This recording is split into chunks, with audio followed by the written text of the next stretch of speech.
Καλησπέρα.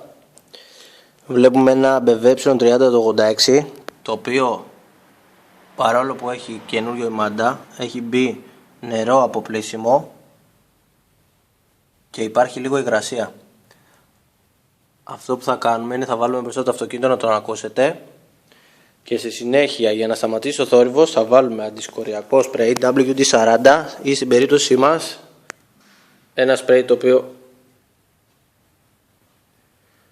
είναι το ίδιο. Θα ανοίξουμε τη μηχανή και θα ακούσουμε τον ήχο.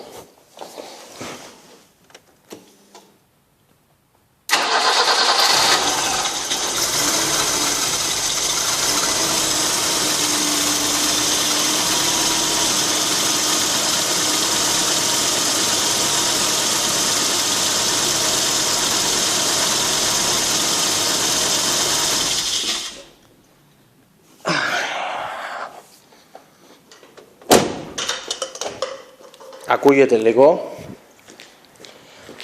λίγο έντονα. Θα προσπαθήσουμε να βάλουμε το σπρέι. Δοκιμάστε το. Θέλουμε όσο το δυνατόν να μπει από τη μέσα πλευρά, από την εσωτερική.